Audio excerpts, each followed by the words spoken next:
Mitochondria.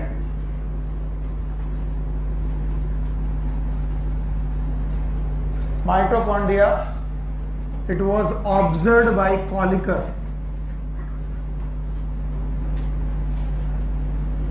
Observed by Kolliker.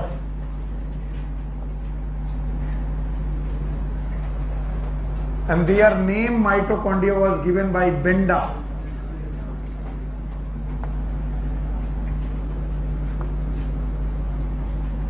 राजन खड़े हो।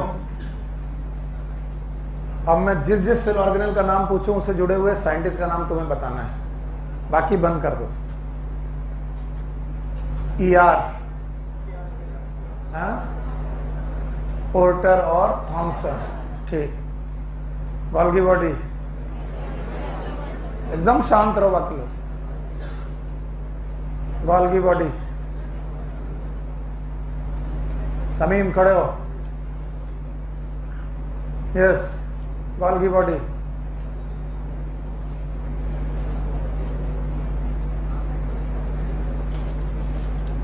चलो जी, Golgi body. Camillo Golgi, year 1898। Yes, lysosome, de Duve, कौन सा scientist? De Duve. Unit membrane concept, कुछ नहीं यार, बैठो। Unit membrane concept, fluid mosaic model, Singer और याद है? कुछ याद नहीं है आपको, बिल्कुल गलत काम करते हैं। अब बातें करना बंद, सामने देखना चालू। So mitochondria was observed by Kolliker, name by Benda. बोलते हैं mitochondria they are not easily visible.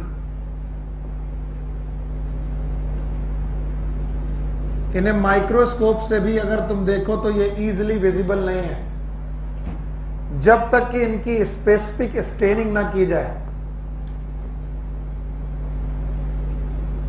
आप अगर इनकी स्पेसिफिक स्टेनिंग नहीं कर रहे, इनको कलर करके नहीं देख रहे, तो ये माइक्रोस्कोप में भी नहीं दिखेंगे। बोलते हैं एक डाई होती है जेनस ग्रीन, एनसीईआरटी में नहीं लिखी है, लिख लीजिए, पूछी गई है। जेनस ग्रीन नाम की डाई है। इस डाई से हम लोग माइटोकॉन्ड्रिया को कलर करते हैं और फिर हम इसे देखते हैं, तब ये दिखाई पड़ता है। So it is not easily visible, जल्दी से दिखाई नहीं पड़ता, लेकिन जब दिखता है तो हम लोग इसको स्टेन करके देखते हैं, और स्टेन करके देखते हैं जेनस ग्रीन डाई से।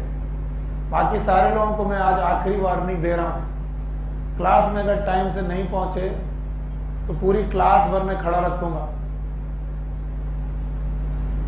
ये ठीक तरीका नहीं है। या तो आप क्वेश्चन आंसर से डरते हो, इस वजह से आप अपने कुछ दोस्तों को अंदर बैठालते हो और पूछ लेते हो कि जब सर क्वेश्चन पूछना बंद कर दें, पढ़ाना चालू कर दें, मुझे फोन कर देना, मैं आ जाऊंगा। अगर आप ऐसी हरकतें करोगे तो मैं आपको पूरी क्लास में खड़ा रखूंगा।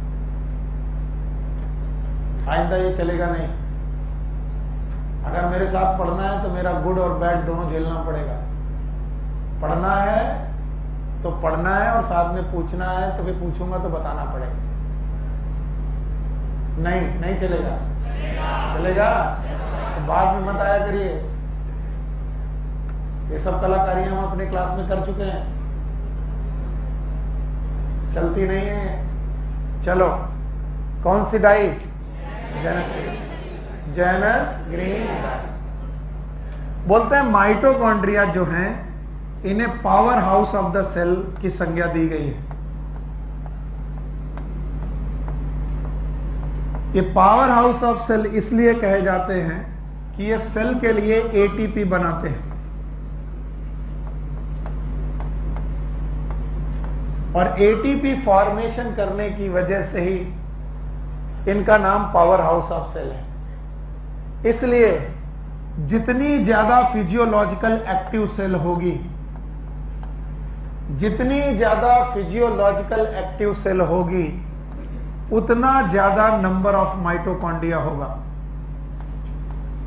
माइटोकॉन्ड्रिया का नंबर उन कोशिकाओं में ज्यादा होगा जिनमें फिजियोलॉजिकल एक्टिविटी ज्यादा होगी। इसलिए इनका नंबर पर सेल घटता और बढ़ता रहता है। नंबर पर सेल, इट इज वेरिएबल, ये फिक्स नहीं है। एक्टिव कोशिकाओं में ज्यादा, इनएक्टिव कोशिकाओं में कम। कल मैंने आपको एक वैक्यूल पढ़ाया था, कॉन्ट्रेक्टाइल वैक्यूल, अगर आपको याद हो, याद है? और मैंने कहा था एक कॉन्ट्रेक्टाइल वैक्यूल अपनी मेम्ब्रेन का साइज कम, और तब मैंने बताया था कि कॉन्ट्रेक्टाइल वैक्यूल की मेम्ब्रेन का नाम होता है कंडेंसेशन मेम्ब्रेन। बोलो क्या नाम है? जैसे नॉर्मल मेम्ब्रेन की, नॉर्मल वैक्यूल की मेम्ब्रेन का नाम था टोनोप्लास्ट। क्या नाम था? नॉर्मल वैक्यूल की मेम्ब्रेन का नाम, कॉन्ट्रेक्टाइल वैक्यूल की मेम्ब्रेन का नाम कंडेंसेशन मेम्ब्रेन, क्योंकि ये मेम्ब्रेन कम, या बोलते हैं कंडेंसेशन मेम्ब्रेन के चारों तरफ बेटा माइटोकॉन्ड्रिया भरमार होती है। क्यों? क्योंकि माइटोकॉन्ड्रिया हर उस जगह पर होंगे जो कोशिका एक्टिव होगी। जितनी ज्यादा कोशिका एक्टिव होगी उतना ही ज्यादा माइटोकॉन्ड्रिया वहां पर प्रेजेंट होंगे। तो बताओ माइटोकॉन्ड्रिया का नंबर फिक्स है कि वेरिएबल है? लेस एक्टिव सेल में ज्यादा कि कम? मोर एक्टिव सेल में। याद रहेगा? नाउ द साइज, आप अपनी एनसीईआरटी देखेंगे, मुझे बहुत अच्छा लगेगा। बोलते हैं 0.2 से लेकर 1 माइक्रोन का इनका विड्थ है, W है विड्थ, जिसका एवरेज है 0.5 माइक्रोन। और लेंथ के बारे में बोलते हैं वो 1 माइक्रोन से लेकर, पता नहीं क्यों उन्होंने 4.1 लिखा है, तो मैं भी 4.1 ही लिखूंगा। 1 से लेकर 4.1 माइक्रोन तक इनकी लेंथ है। तो विड्थ इनकी है 0.2 माइक्रोन टू 1 माइक्रोन, एवरेज है 0.5 माइक्रोन। और जो इनकी लेंथ है वो है 1 माइक्रोन से लेकर 4.1 माइक्रोन तक। तो नंबर हो गया जो कि वेरिएबल है, ये हो गया साइज जो आपकी बुक में दिया गया है। और shape, shape is sausage shape. अब जो लोग नॉन वेज नहीं खाते वो सॉसेज नहीं जानते, और जो लोग नॉन वेज खाते हैं 5 स्टार होटल में गए वो जानते हैं सॉसेज क्या होता है। तो ये सॉसेज शेप है, कुछ इस तरीके की शेप का होता है, लाइक दैट। तो शेप इसका सॉसेज है। तो 3 चीजें पढ़ाई मैंने, नंबर, साइज, शेप। तीनों बताओ, नंबर कितना? फिक्स की वेरिएबल? कम एक्टिव तो? ज्यादा एक्टिव तो? अच्छा बताओ, इसके बाद साइज याद रहेगा कितना? 0.2 माइक्रोन से लेकर 1 माइक्रोन, एवरेज 0.5 माइक्रोन, और लेंथ 1 से 4.1 माइक्रोन। और इनका नंबर फिक्स की वेरिएबल है। गुड। अब मैं इसे हटा देता हूं, जितना मैंने लिखा वापस करो। साइंटिस्ट जिसने इनको ऑब्जर्व किया, जिसने इनका नाम दिया, बेंडा। इजिली विजिबल के नॉट इजिली? और अगर इन्हें देखना ही है माइक्रोस्कोप में तो स्टेन करेंगे। कौन सी डाई? जेनस ग्रीन डाई से स्टेन करेंगे। अच्छा बताओ, इनके नंबर फिक्स की variable? Thank you very much, variable है। और आपको मालूम है इनका साइज याद रहेगा, और इनका शेप सॉसेज। बोलो क्या है? सॉसेज। अब मैं इनका स्ट्रक्चर पढ़ाने जा रहा हूं। स्ट्रक्चर माफ करिएगा, मैं उतना अच्छा स्ट्रक्चर नहीं बना पाऊंगा जितना आपकी बुक में बना है। बोलते हैं ये डबल मेम्ब्रेनस है, they are double membranous in structure. Double membranous. इनकी जो आउटर मेम्ब्रेन है it is smooth,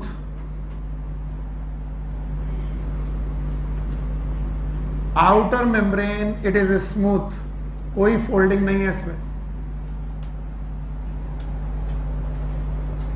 outer membrane इनकी स्मूथ है।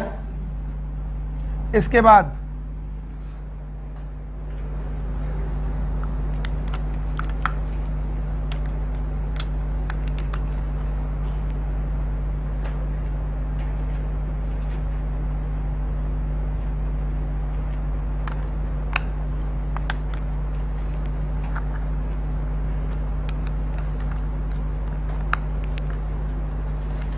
ओके तो इनकी जो आउटर मेम्ब्रेन है वो स्मूथ है। और बेटा एक चीज एकदम कॉन्सेप्चुअली सुन लो, जितनी नेचुरल मेम्ब्रेन होती है, मैं आज कम से कम 5वीं बार ये बोल रहा हूं और मेरे साथ अगर आप साथ साथ बोल गए तो मजा आ जाएगा। जितनी भी नेचुरल मेम्ब्रेन है वो रॉबर्टसन की यूनिट मेम्ब्रेन कॉन्सेप्ट को फॉलो करते हैं या फिर सिंगर निकोलसन की फ्लूइड मोज़ेक मॉडल को फॉलो करते हैं। इसका मतलब ये मेम्ब्रेन सेमी परमेबल होंगी। कैसी होंगी? और इनमें होगा प्रोटीन, क्या होगा? और फॉस्फोलिपिड और कोलेस्ट्रॉल और ग्लाइकोलिपिड और glycoprotein.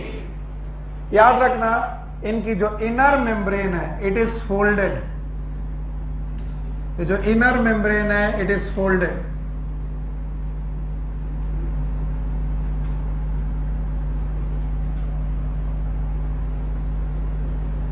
It is inner membrane.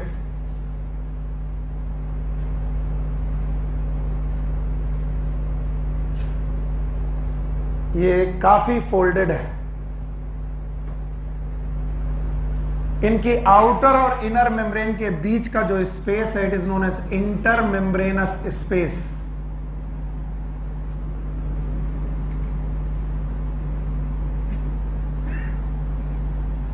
It is fluid field.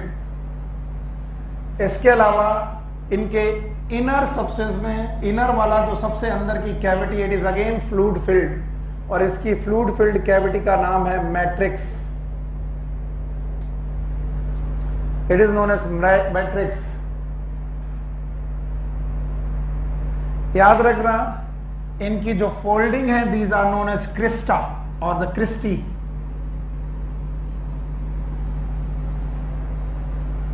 तो ये डबल मेम्ब्रेनस स्ट्रक्चर है जिनकी इनर मेम्ब्रेन फोल्डेड है, आउटर मेम्ब्रेन स्मूथ है। इनर और आउटर मेम्ब्रेन स्पेस के बीच में जो स्पेस है that is known as inter membranous space.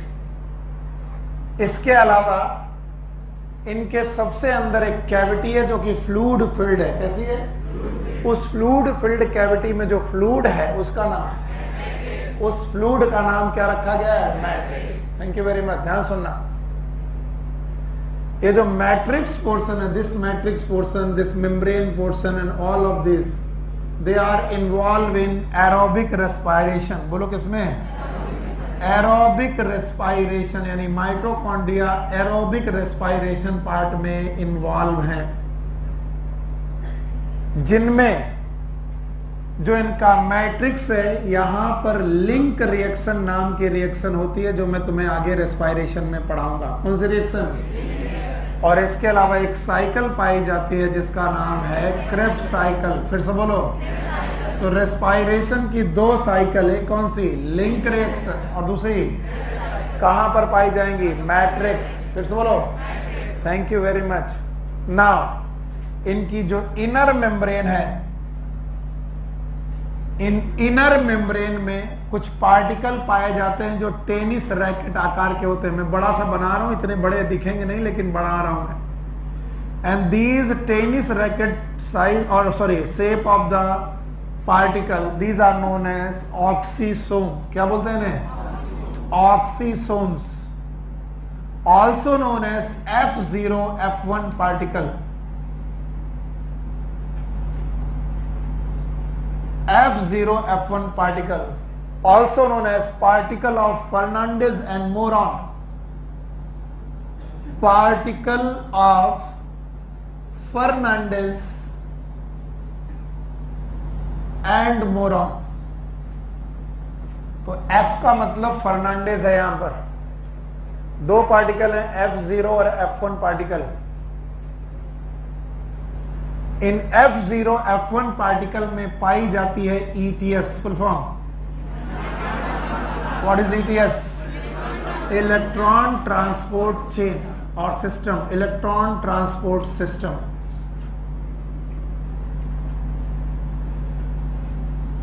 और भाइयों बहनों ध्यान सुनना, इसी इलेक्ट्रॉन ट्रांसपोर्ट सिस्टम में एक हाइपोथेसिस दी गई है, नाम है केमी ऑस्मोटिक हाइपोथेसिस। हाइपोथेसिस।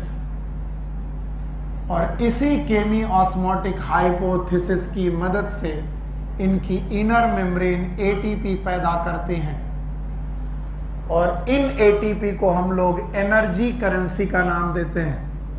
यानी कोशिका की एनर्जी करेंसी है, एनर्जी मुद्रा है। अगर कोशिका में हम एनर्जी की बात करेंगे तो किसकी बात करेंगे? एटीपी। और एटीपी बनाने की वजह से ही इनको हम power house of the cell भी कहते हैं। तो एनसीईआरटी में जहां पावर हाउस ऑफ सेल लिखा है वहां पर इनका कारण ध्यान से सुन लीजिए, पावर हाउस ऑफ सेल, क्योंकि ये क्या बनाते हैं? एटीपी। एटीपी। अब मुझे डर है कि आप ये स्ट्रक्चर पूरा मुझे समझा पाओगे। समझा लोगे? हाँ बताओ, कितनी मेम्ब्रेन है? एक कौन? दूसरी कौन सी? स्मूथ। कौन फोल्डेड? फोल्डन का नाम क्रिस्टी है। इन क्रिस्टी में कुछ पार्टिकल हैं, क्या नाम है? ऑक्सीजोम। क्या नाम है? F0F1 particle. पूरा नाम?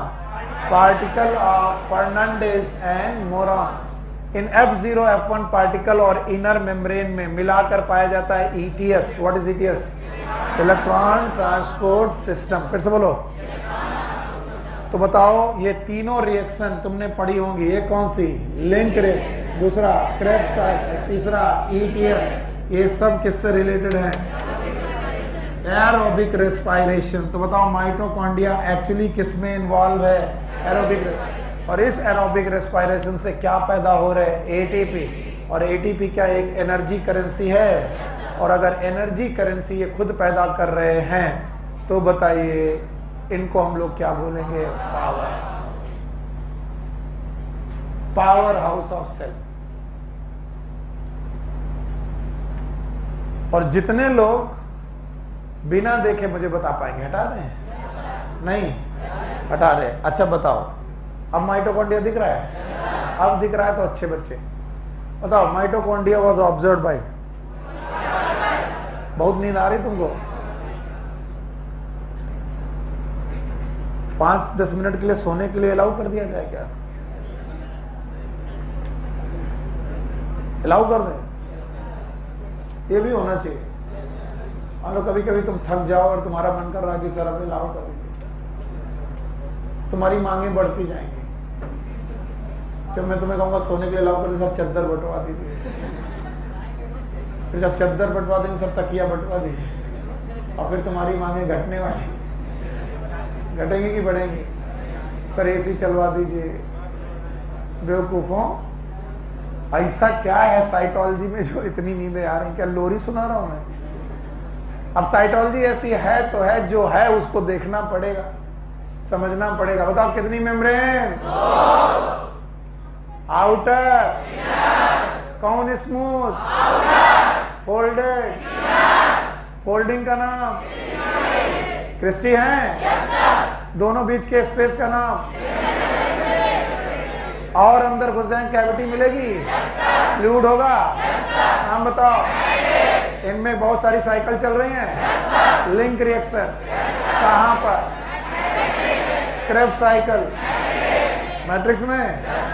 ETS भी है कहां पर? Inner membrane. इनर मेम्ब्रेन में पार्टिकल है, नाम बताओ।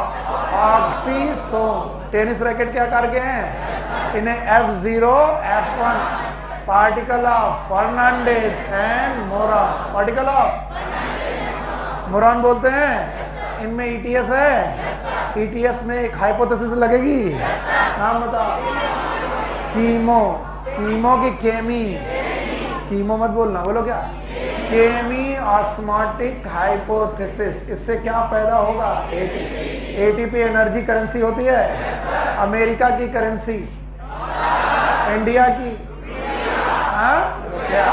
पक्का? सॉरी। और कोशिका की एटीपी। कोशिका में तुम डॉलर लेके चलोगे तो कोशिका कहेगी ना, डॉलर को किस में कन्वर्ट करो? एटीपी। अमेरिका में रुपया ले जाओगे तो रुपया किस में कन्वर्ट होगा? डॉलर। इंडिया में डॉलर लेके आओगे, किस में कन्वर्ट होगा? रुपया। तो ये सब दोनों चीजें लेकर के तुम कोशिका के अंदर घुसे कि आज तो मैकडी खान में जाकर के खाना खाना है। और देश कौन है? कोशिका। किसके देश में घुसे? सेल के देश में। और सेल के देश में जैसे ही तुम घुसे, तुमने कहा भैया 2 रुपए की चाट देना, बोले थप्पड़ मार देंगे। 2 रुपए की चाट नहीं, यहाँ 4 ATP की चाट मिलती है। So ATP is energy currency.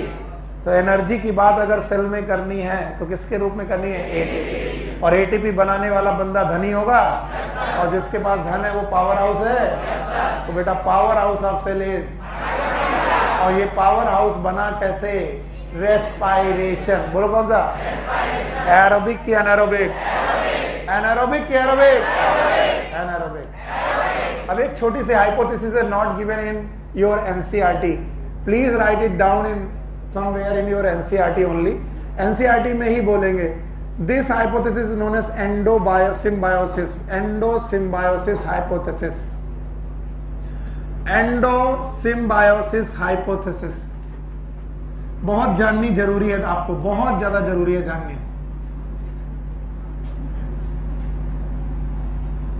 तो इस हाइपोथेसिस के अनुसार ओरिजिन ऑफ लाइफ यानी जीवन की उत्पत्ति का कुछ सीक्वेंस इस तरीके का है कि पहले इस दुनिया में जीवन नहीं था, केवल केमिकल था। क्या था?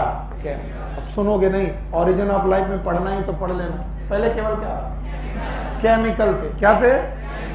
केमिकल से बने ऑर्गेनिक सब्सटेंस। बोलो क्या बने?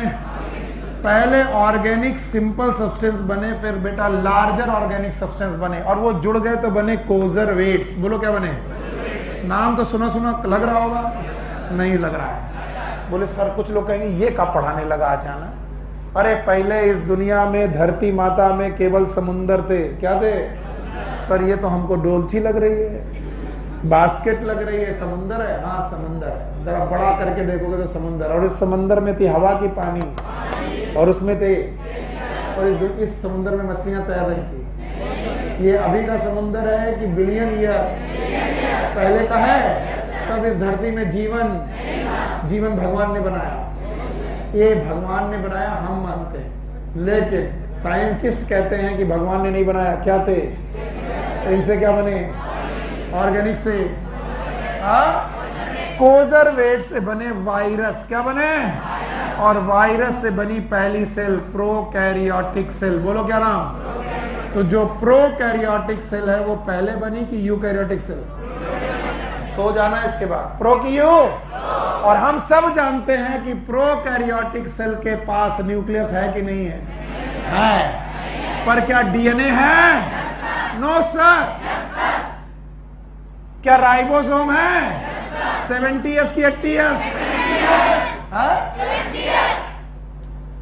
ये प्रोकैरियोट पढ़ा रहा हूं मैं, यस और नो? क्या इसमें आरएनए है?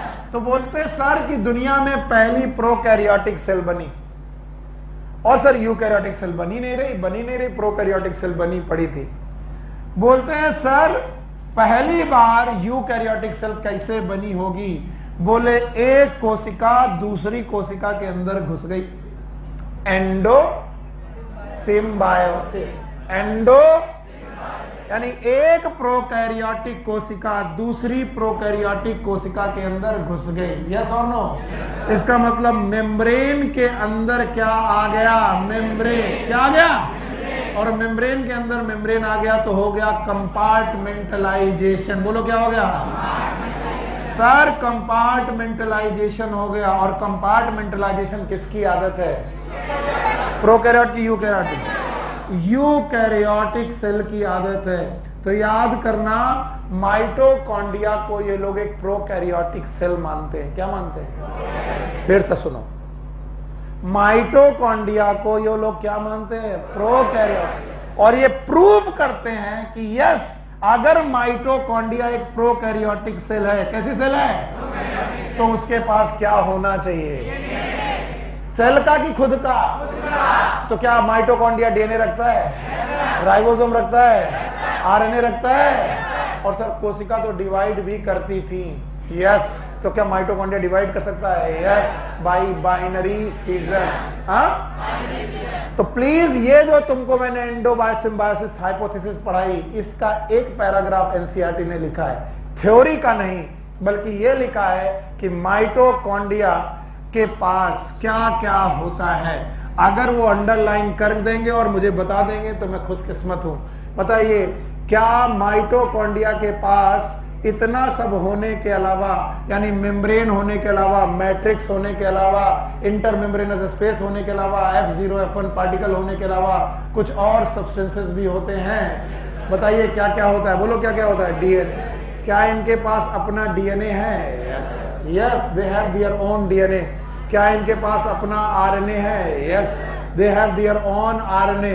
क्या ये अपनी प्रोटीन सिंथेसिस करते होंगे? Yes sir. ये है 2018 का क्वेश्चन। माइटोकॉन्ड्रिया अपनी प्रोटीन सिंथेसिस अलग करते हैं। ये सेल वाली प्रोटीन सिंथेसिस है कि माइटोकॉन्ड्रिया? ये अपनी प्रोटीन सिंथेसिस अलग करते हैं। याद रखना, इनके पास डीएनए, इनके पास आरएनए, इनके पास प्रोटीन सिंथेसिस का करने का तरीका है। अगर प्रोटीन सिंथेसिस करते हैं तो इनके पास राइबोसोम भी होंगे। क्या है? Yes, they have their own ribosome and these ribosome are 70S। और 70S होना प्रूव करता है कि ये प्रोकैरियोटिक है। कैसा है? इसीलिए किसी ने क्वेश्चन पूछा कि बताओ यूकैरियोटिक कोशिकाओं में कौन सा राइबोसोम होगा? दोनों। साइटोप्लाज्म में होगा 80S, बोलो कैसा होगा? और माइटोकॉन्ड्रिया के अंदर कौन सा होगा? 70। तो सेल के अंदर एक की दोनों? इस बार के टेस्ट पेपर में क्वेश्चन था मैंने बोला था यूकैरियोटिक कोशिकाओं में कौन सा राइबोसोम? 70S दोनों। बताओ साइटोप्लाज्म में 80S, माइटोकॉन्ड्रिया में 70S। तो बताओ यूकैरियोटिक कोशिकाओं में एक राइबोसोम की दोनों? नहीं आ रहा सर, उसमें नहीं था शायद। मैंने जो क्वेश्चन बुकलेट बंटवाई है उसमें क्वेश्चन था ये। यस, टेस्ट में भी था। तो बताओ भाई क्या क्या करते हैं ये? डीएनए है, इनके पास अपना आरएनए। ये कोशिका का डीएनए आरएनए है कि माइटोकॉन्ड्रिया का? क्या ये अपनी प्रोटीन सिंथेसिस करते हैं? क्या ये अपना राइबोसोम रखते हैं? 80S वाला कि 70S? और माइटोकॉन्ड्रिया चूंकि यूकैरियोटिक सेल में है तो यूकैरियोटिक सेल का अपना राइबोसोम बताओगे नहीं? और माइटोकॉन्ड्रिया का? तो सेल में 80S भी और 70S। और इसीलिए माइटोकॉन्ड्रिया को बोला जाता है it is semi autonomous cell organelle. ये अपनी जिंदगी खुद चला सकता है। जो अपनी जिंदगी खुद चला सकते हैं they are autonomous cell organelle. और ये आधा है क्योंकि अभी पूरी तरीके से इसे बाहर निकाल दिया जाए तो मर जाएगा, लेकिन फिर भी इसके पास अपना डीएनए आरएनए है तो हम लोग बोलते हैं ऑटोनॉमस, लेकिन it is known as semi autonomous cell organelle. याद रखना, एक सेल ऑर्गेनल और है जो सेमी ऑटोनॉमस है, इट इज क्लोरोप्लास्ट। कौन है बेटा? उसके पास भी क्या है? अपना डीएनए, अपना आरएनए, अपनी प्रोटीन, अपना राइबोसोम। तो याद रखना, एक इवोल्यूशन की थ्योरी के अनुसार, कौन सी थ्योरी? Indo symbiosis. अरे यार, दो लोग साथ में रहे तो सिम्बायोसिस, और एक दूसरे के अंदर रहे तो एंडो। तो पूरा नाम एंडो सिम्बायोसिस। एंडो सिम्बायोसिस के अनुसार दो प्रोकैरियोटिक कोशिकाएं एक दूसरे के अंदर एंट्री कर गई तो प्रोकैरियोटिक से क्या बना? यूकैरियोटिक। तो इसका साक्ष्य मिलना चाहिए, इसका एविडेंस मिलना चाहिए कि वाकई यूकैरियोटिक कोशिका के अंदर कोई प्रोकैरियोटिक कोशिका है क्या? बोलो कौन है? तो mitochondria it behave like prokaryotic cell. तो क्या माइटोकॉन्ड्रिया अगर प्रोकैरियोटिक सेल की तरह बिहेव कर रही तो इसका अपना डीएनए होना चाहिए? है। अपना आरएनए नहीं है? राइबोसोम अपनी प्रोटीन सिंथेसिस कर लेते हैं। यहां तक कि माइटोकॉन्ड्रिया डिवाइड भी कर लेते, इतने खतरनाक हैं। They divide by binary fission. Binary fission करना बैक्टीरिया का काम है और ये लोग भी बाइनरी फिजन करके डिवाइड कर लेते हैं। तो हम लोग कह सकते हैं कि माइटोकॉन्ड्रिया में वो सारे गुण हैं जो किसके पास होते हैं? प्रोकैरियोट के पास। नहीं आया ना? आया? सबको आया? पक्का? मैंने एनसीईआरटी के बाहर कुछ नहीं किया, केवल एंडोसिम्बायोसिस के अलावा हटा रहा हूं। बताओ व्हाट इज माइटोकॉन्ड्रिया? किसने नाम दिया? कोलिका। जल्दबाजी में मत सोचो कि मैं वही पूछूंगा। किसने नाम दिया? वेंडा। किसने ऑब्जर्व किया? इजिली विजिबल है। तो क्या इनको मुश्किल से देखेंगे? कैसे? जेनस ग्रीन डाई डालेंगे?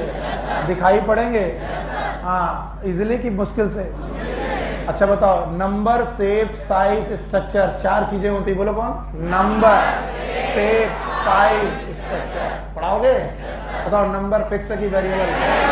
एक्टिव है तो, कम है तो, क्योंकि ये एटीपी बनाएंगे, क्या कहलाएंगे? Power house of cell. Number खत्म। शेप दिखाई पड़ रहा? सॉसेज, बोलो सॉसेज है। साइज दिखाई पड़ रहा? लंबाई चौड़ाई याद है? चौड़ाई 0.221 माइक्रोन, एवरेज 0.5 माइक्रोन। देखो तुमको एक चीज बता दूं, साइटोलॉजी की खास बात है, ये इतनी स्मूथली तुम्हें आती जाएगी, पर ये जब पूछा जाएगा तो आप इसके लगभग 10 में से 7 क्वेश्चन या 6 क्वेश्चन गलत करेंगे, क्योंकि इनमें डाटा बहुत है। एक का डाटा आप दूसरे में लगा बैठोगे, इसलिए साइज बहुत ध्यान से पढ़ना। साइज विड्थ कितना? 0.221। और बताओ से, बताओ लेंथ 124.1। पक्का? नंबर हो गया, शेप हो गया, साइज हो गया, स्ट्रक्चर दिख रहा? Single membranes. तुम चले जाओगे थोड़ी देर बाद, नींद आ रही तुम्हें तगड़ी वाली, जागते रहना, अंगड़ाई मंगड़ाई ले लो। बताओ, सिंगल की डबल? बाहर वाली फोल्डेड है? Yes sir. फोल्डेड की स्मूथ? अंदर वाली? बताओ, 2 मेम्ब्रेन हो गई? स्पेस है? Inter membranous space. पक्का? फोल्डेड वाली फोल्ड का नाम क्रिस्टी। क्रिस्टी, अंदर कैविटी गए, हवा भरी है? हवा है कि फ्लूइड? फ्लूइड फिल्ड कैविटी है, मैट्रिक्स बोलते हैं। अच्छा बताओ, मैट्रिक्स में 2 रिएक्शन है, लिंक रिएक्शन, क्रेब्स। पक्का? क्रिस्टी में F0 F1 पार्टिकल है, पार्टिकल ऑफ फर्नांडीज एंड मोरन, और इनमें होगा ETS। What is ETS? Electron transport system. और इसमें होगी हाइपोथेसिस, केमी ऑस्मोटिक हाइपोथेसिस। ये अपने कोर्स में है, कल को आ जाए केमी ऑस्मोटिक हाइपोथेसिस। इनर मेम्ब्रेन की आउटर मेम्ब्रेन? ETS इनर की आउटर? हाँ, पक्का? सब समझ गए?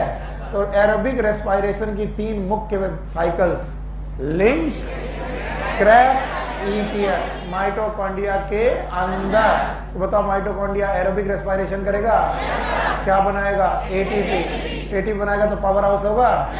ये बात पढ़ाने के बाद सुनील सर ने पढ़ाया कि सर जी हमारे पास एक हाइपोथेसिस है, बोलो क्या? एंडो, क्या आया?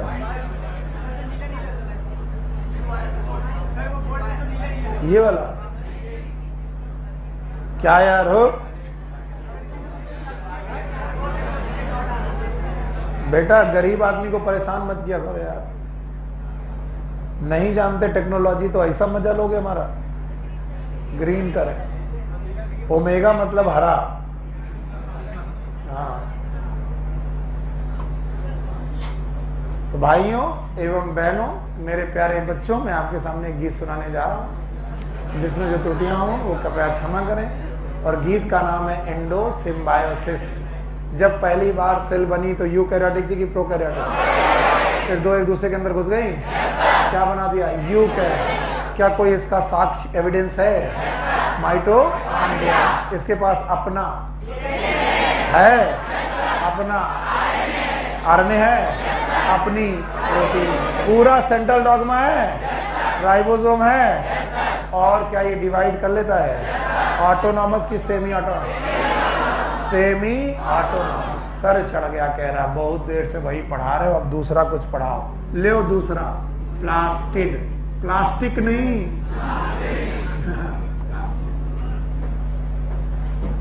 हाँ कुछ कहना है? अब जिंदगी में आए तो पढ़ना ही पड़ेगा। अच्छा, अगर ना पढ़ाएंगे, कह दो पढ़ लो, तो कहेंगे बड़े पागल आदमी थे, पढ़ाया नहीं। और पढ़ा रहे तो ऐसा अंगड़ाई ले लेकर, जमाई ले लेकर के हमको परेशान करते हैं कि ऐसा लगता है पता नहीं कौन सा अत्याचार कर रहा हूं मैं। Plastid are double membranous structure.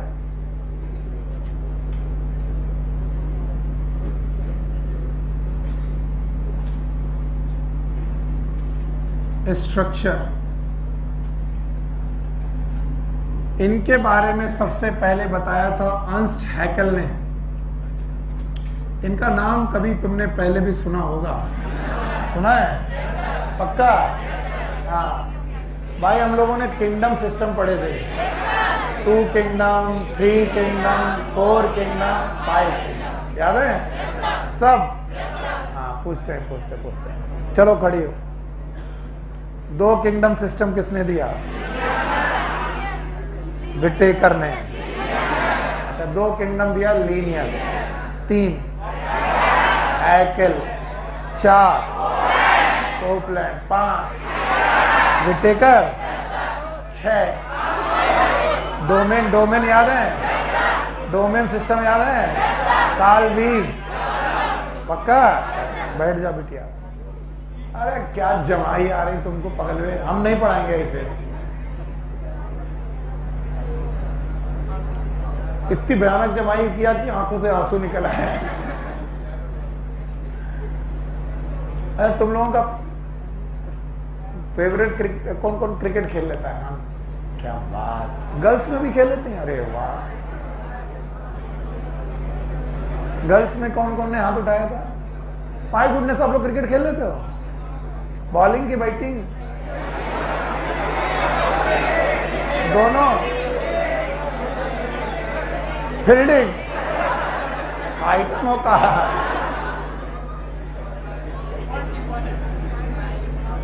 अच्छा, कोई लड़का खो खो खेल लेता है?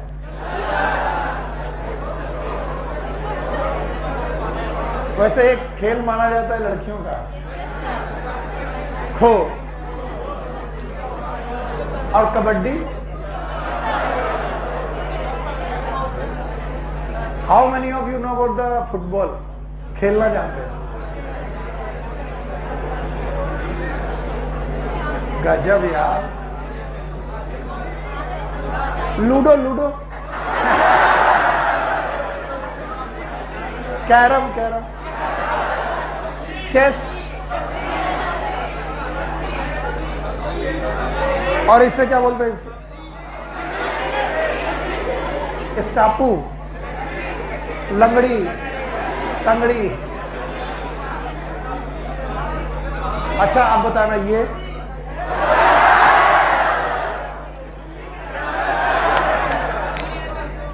देखो बदतमीजों, अपनी बदतमीजी देखो। एक टीचर पढ़ा रहा है तब तुम सब सो रहे थे और बदतमीजी किया तो वो भी जाग गया।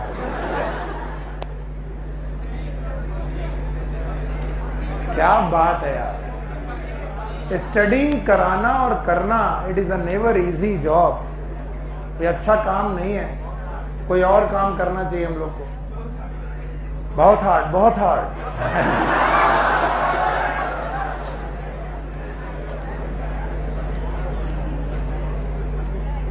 कभी ना कभी जब तुम सेलेक्ट हो जाओगे, तुम्हारे मेडिकल कॉलेज में आऊंगा। मेडिकल कॉलेज में एक बड़ा सा फील्ड होता है, वहां पर क्रिकेट अलाउड रहता है। आप बस पहचान लेना, तो मतलब मैं पहुंचूंगा, तुम बोलो तुम कौन? फिर हम लोग मिलकर के क्रिकेट खेलेंगे, एक टीम बनाएंगे, पक्का? और जो हमको आउट कर लेगा उसको 5 रुपया देंगे। कह रहा तुमको आउट करना दो मेरे भाई हाथ में। वंस अपॉन ए टाइम, सास भी कभी। हाँ, आज हम बुढ़े हो गए, एक समय हम भी क्रिकेट खेलते थे। तुमने नेशनल खेला है? अबे नेशनल खेलो चाहे इंटरनेशनल खेलो, हमको आउट करोगे हम पैर लगा देंगे इससे।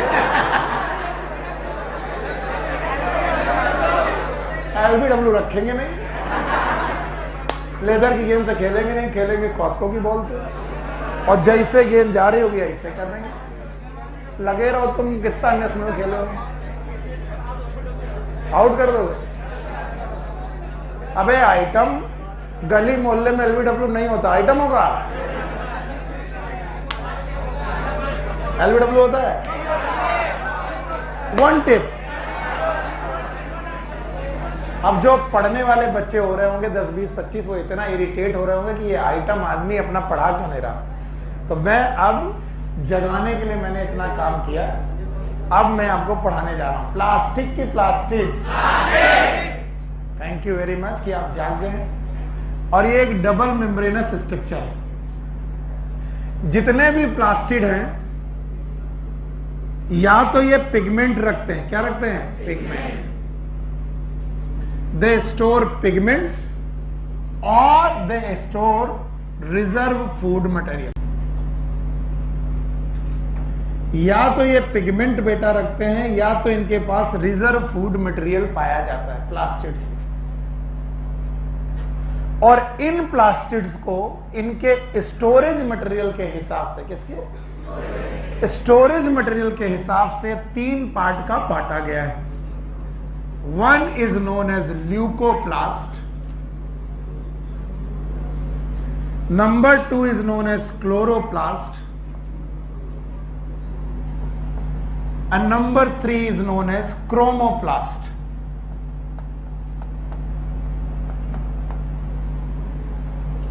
याद रखना, जब जब जिंदगी में तुम्हारे, अब तो खैर एमबीबीएस करोगे तो ये शब्द कभी पीछा नहीं छोड़ेंगे, जब जब तुम्हारी जिंदगी में ल्यूको शब्द आ जाए, ल्यूको इसका मतलब होता है वाइट,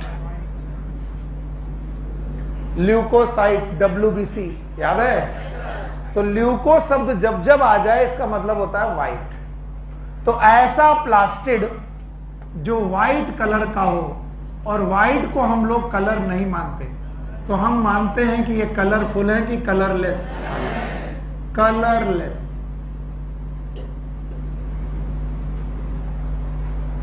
और आपकी जिंदगी में जब जब क्लोरो शब्द आ जाए, क्लोरो इसका मतलब होता है ग्रीन, ग्रीन। तो ये एक ऐसा प्लास्टिड है जो ग्रीन कलर का है, क्योंकि इसमें क्लोरोफिल नाम के पिगमेंट पाए जाते हैं, क्लोरोफिल और बीटा कैरोटीन नाम के पिगमेंट पाए जाते हैं।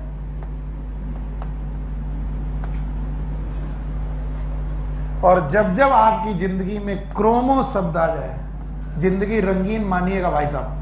क्रोमो मतलब कलरफुल, कलरफुल, क्रोमो मतलब कलरफुल। और याद रखना, कलर को बनाने के लिए we have carotenoids and xanthophyll, अलग अलग प्रकार के कलर, लाल पीले कलर दिखाई पड़े। हमारे गुरुदेव ये हमें पढ़ाते थे कि टमाटर की जिंदगी में ये तीनों प्लास्ट आते हैं। टमाटर मतलब टोमेटो। तो जिसने भी टमाटर की खेती देखी है, उसने देखा है कि टमाटर शुरुआत में होता है वाइट। कैसा होता है? वाइट। और फिर कुछ दिनों बाद ये टमाटर हो जाता है हरा, दैट इज ग्रीन।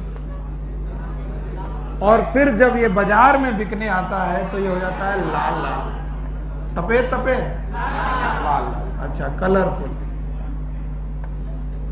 तो बोलते हैं जब टमाटर वाइट है उस समय टमाटर में ल्यूकोप्लास्ट होते हैं, ल्यूकोप्लास्ट। जिस समय टमाटर ग्रीन है उसमें क्लोरोप्लास्ट पाए जाते हैं, और जिस समय टमाटर कलरफुल है उस समय उनमें क्रोमोप्लास्ट पाए जाते हैं। इससे एक बड़ी अच्छी थ्योरी पैदा होती है, वो तुमने ध्यान नहीं दी, कि these all plastid are interconvertible. Inter, that leucoplast can be changed into, and chloroplast can be changed into chromoplast. Yes, ये बात सच है कि ल्यूकोप्लास्ट को क्लोरोप्लास्ट में बदला जा सकता है और क्लोरोप्लास्ट को क्रोमोप्लास्ट में बदला जा सकता है। ये याद रखना। और ये क्वेश्चन सीपीएमटी का आया हुआ क्वेश्चन है। सौभाग्य कहो दुर्भाग्य कहो, सीपीएमटी होना बंद हो गया। अब सीपीएमटी नहीं होता, वरना ये डायरेक्ट क्वेश्चन था कि टमाटर की जिंदगी में कौन सा प्लास्टिड? तीनों। जब सफेद सफेद ल्यूकोप्लास्ट, जब हरा हरा क्लोरोप्लास्ट, और जब वो लाल पीला क्रोमोप्लास्ट। याद रखना, इन तीनों प्लास्टिड में जो ल्यूकोप्लास्ट है ये फूड स्टोरेज के काम आता है। किसके काम आता है? Food storage. और इसको थोड़ा डिटेल में पढ़ना जरूरी है और उसके लिए बोर्ड खाली होना चाहिए, इसलिए मैं बोर्ड खाली करूंगा थोड़ी देर बाद। इतना जब आप मुझे बता दोगे, बताओ मैं क्या पढ़ा रहा हूं? प्लास्टिड। किसने बताया था? हैकेल। सिंगल मेम्ब्रेनस की डबल। और इनको 3 प्रकार का बांटा गया है on the basis of pigment and reserve food material. तीनों के नाम बताओगे? पहला ल्यूकोप्लास्ट, ग्रीन है कि व्हाइट है? दूसरा क्लोरोप्लास्ट, ग्रीन है कि व्हाइट है? और तीसरा क्रोमोप्लास्ट। बताओ किस में होंगे स्टोरेज मटेरियल? ल्यूकोप्लास्ट। किस में होगा क्लोरोफिल? Beta carotene, chloroplast. और किस में होगा कैरोटीनॉइड्स? किस में होगा ज़ैंथोफिल? क्रोमोप्लास्ट। पक्का? क्या टमाटर की जिंदगी में तीनों प्लास्ट आते हैं? बोलो तीनों में कौन कौन? जब व्हाइट है तो, जब ग्रीन है तो, और जब कलरफुल है तो। अब जरा ल्यूकोप्लास्ट को और गौर से सुनो। Leucoplast, these are the plastids. ये वो प्लास्टिड्स हैं which store reserve food material।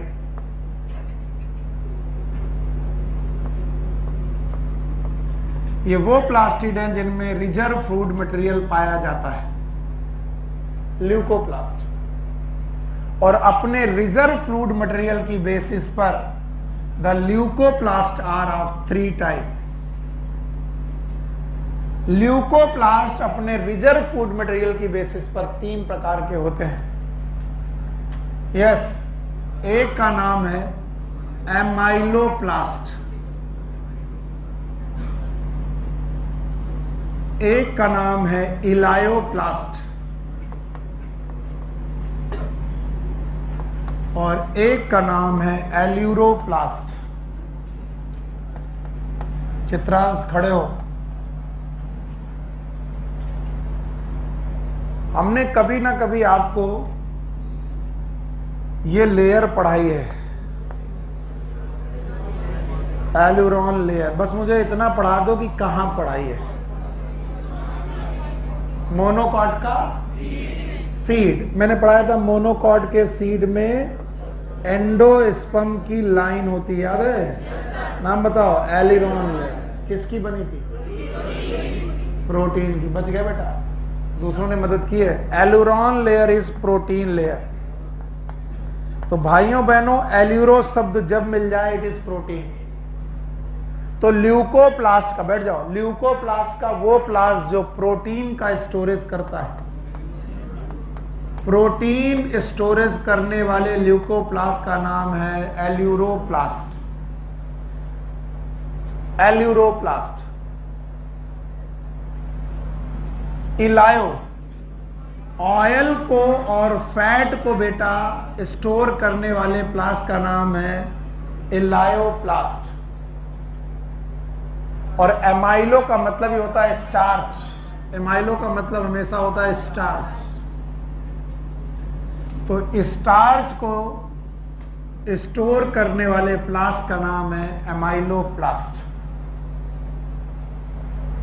तो ल्यूकोप्लास्ट अपने आप में 3 प्रकार के, amyloplast, elaioplast, aleuroplast.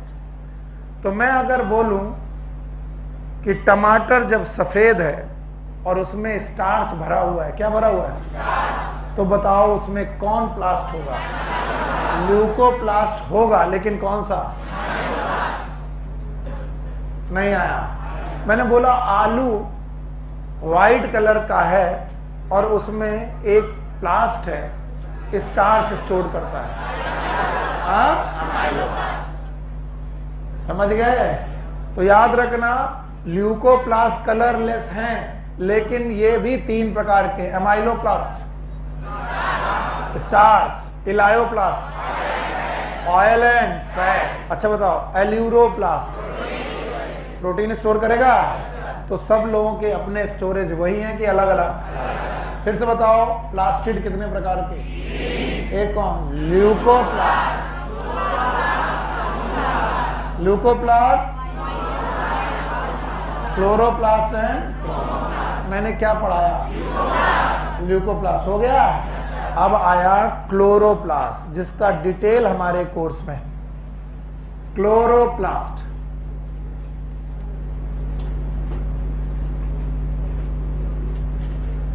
these are green color plastids, green color plastids,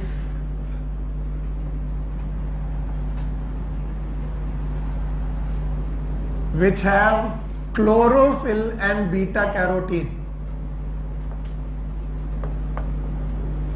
जिनमें क्लोरोफिल और बीटा कैरोटीन नाम के पिगमेंट्स हैं। Chlorophyll and beta carotene pigments.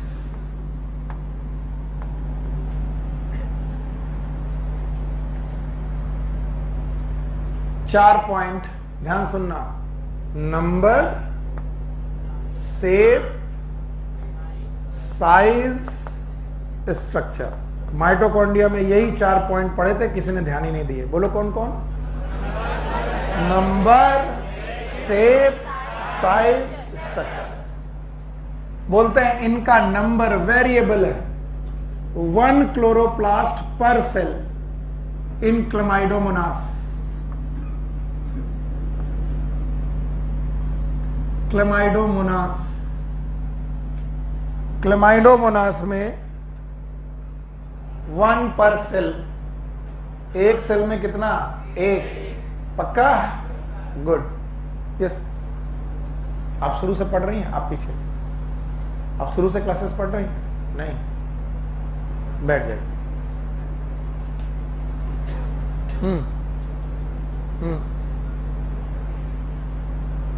There are 3 group of chlorophyll, sorry there are 3 group of algae. नाम बताओ। Chlorophyceae, phaeophyceae, rhodophyceae. नाम बताओ। Chlorophyceae, phaeophyceae. Chlorophyceae के क्लोरोप्लास्ट में कुछ तो विशेषता है बाकी लोगों में। वो क्या? एकदम साफ। अच्छा, क्लोरोफिल अलग अलग पाए जाते हैं। डंडा उठाओ।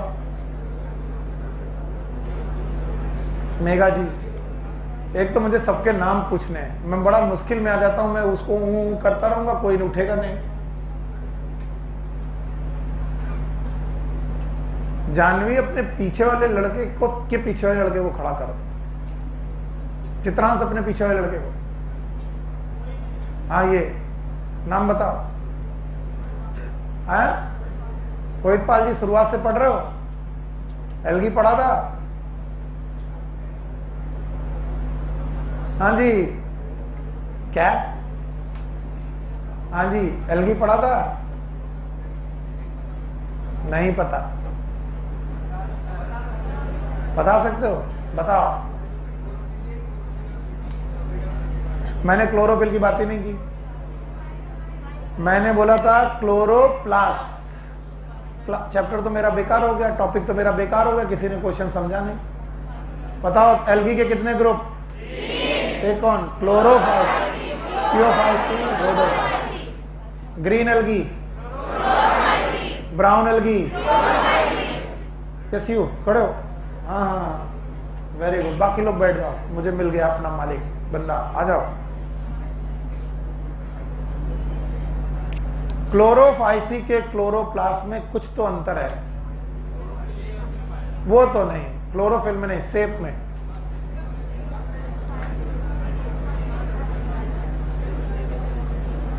मत पूछिए सर। क्या क्लोरोफाइस के क्लोरोप्लास्ट सब सेल में एक जैसे कि अलग अलग? हाँ, कब शेप हो सकते हैं? कहां पर? क्लमाइडोमोनास। रिबन शेप हो सकते हैं? स्पाइरो गायरा। गडल शेप हो सकते हैं? बोलो कहां? यूलोथ्रिक्स। मैंने ये बात पढ़ाई थी कि बताओ, क्लोरोफाइसी के मेंबर में बैठ जाओ, क्लोरोफाइसी के मेंबर में बैठ जाओ, बैठ जाओ। क्लोरोप्लास्ट का जो शेप होता है वो हर बार फिक्स है कि वेरिएबल? वेरिएबल। अभी फिर से मैं पढ़ा रहा हूं कि क्लमाइडोमोनास क्लोरोफाइसी का मेंबर है, और क्लेमाइडोमोनास यूनिसेलुलर एल्गी है। कैसा? और उसमें क्लोरोप्लास्ट एक होगा कि मैनी? एक सेल में। और बोलते हैं 20 से लेकर के 40 क्लोरोप्लास्ट पाए जा सकते हैं इन मीजोफिल सेल। अब कोई मुझे बताएगा मीजोफिल सेल क्या होती है? एनाटॉमी पढ़ी है? लीफ पढ़ी थी? एडेक्सियल और एबैक्सियल एपिडर्मिस पढ़ी थी? मिडरिप पढ़ी थी? पैलिसेड पढ़ा था? स्पॉन्जी पढ़ा था? इन सेल का नाम मीजोफिल। मीजोफिल सेल हरी थी? इनमें कितने नंबर हो सकते हैं? 20 से 40 एक सेल में। और ये कौन पढ़ा रहा है? मैं कि एनसीईआरटी? यस, आपका नाम क्या है? यस, रिया। कब से पढ़ रही हैं आप? शुरू से कि अभी आए? कितनी क्लासेस से? हाँ, सेल से। उसके पहले नहीं पढ़ा? वीडियोस नहीं देखे? पिछली बार कितने नंबर आए? ठीक, बैठो। चलिए, नंबर बताओ। नंबर क्या एक सेल में एक हो सकता है? बोलो कौन? क्या 20 से 40 पर सेल भी हो सकते हैं? नाम बताओ। मीजोफिल। शेप सुनिए, शेप इज लेंस शेप। अब आप लेंस जानिए किस आकार का होता है, उसी आकार के होते हैं, लेंस शेप। और साइज ये लार्ज होते हैं और इसीलिए सबसे ज्यादा इजिली विजिबल है। अगर कोई सेल ऑर्गेनल सबसे ज्यादा इजिली, बहुत इजिली विजिबल है तो वो कौन है? क्लोरोप्लास्ट। एक तो कलरफुल, ऊपर से साइज स्मॉल की लार्ज। अब जरा देखिए, आपकी बुक में साइज दिया गया होगा। लेंथ क्या दी गई? 5 से 10 माइक्रोमीटर ये इनका लेंथ है। और विड्थ 2 से 4 माइक्रोमीटर इनकी विड्थ है। तो नंबर इनका वेरिएबल है, कभी कभी 1 है पर सेल, कभी कभी 20 से 40। शेप इनकी लेंथ शेप है और साइज इनके लार्ज हैं। और एनसीईआरटी लिखती है ये पहली 2 लाइनों में कि ये बहुत इजीली विजिबल है। जहां लिखा हो वहां पर लिख लेना। बताओ कौन बहुत मुश्किल से विजिबल था? माइटोकॉन्ड्रिया। और कौन बहुत इजीली विजिबल? क्लोरोप्लास्ट। क्योंकि इनका साइज लार्ज है कि स्मॉल? लार्ज। बाकी के रेस्पेक्ट में लार्ज है। बताओ लेंथ कितनी? 5 से 10 माइक्रोमीटर और विड्थ 2 से 4 माइक्रोमीटर। अब आया स्ट्रक्चर। मैं पढ़ा रहा हूं स्ट्रक्चर, मैंने पहले ही पढ़ाया। स्ट्रक्चर में ये डबल मेम्ब्रेनस है। इनके पास एक आउटर मेम्ब्रेन है, ये रही, और इनकी आउटर मेम्ब्रेन स्मूथ है।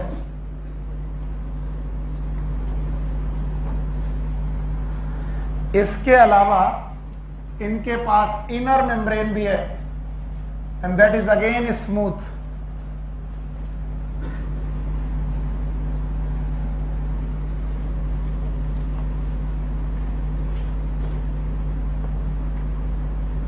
and it is outer membrane.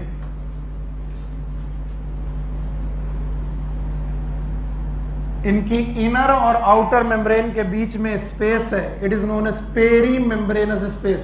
इसी स्पेस को माइटोकॉन्ड्रिया क्या कहता था? पेरी की इंटर और यहां पेरी मेम्ब्रेनस स्पेस।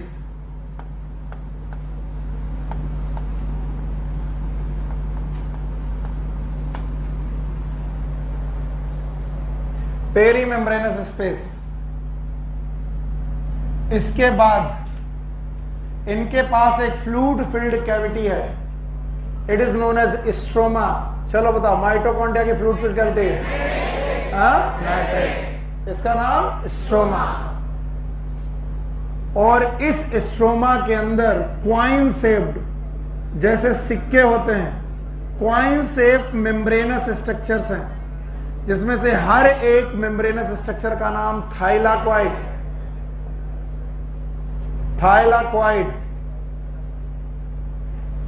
और पूरे ग्रुप ऑफ थाइलाकॉइड का नाम grana.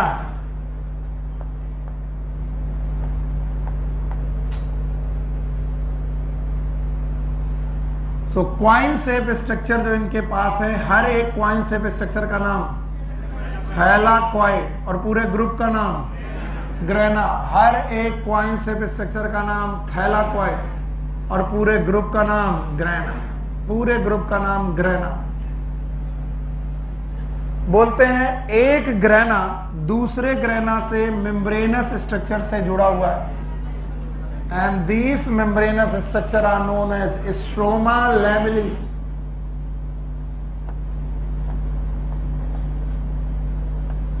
Stroma lamellae, also known as frets.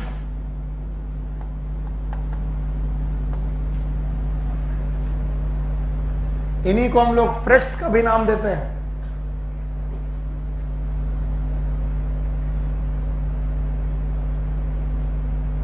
Okay, अब मैं बड़ा करके बना रहा हूं। किसी एक थैलाकॉइड को जब भी आप देखेंगे, एक थैलाकॉइड को जब भी आप देखेंगे, उसकी अपनी खुद की कैविटी होगी, that is known as lumen. बोलो, lumen is the cavity of chloroplast और थैलाकॉइड।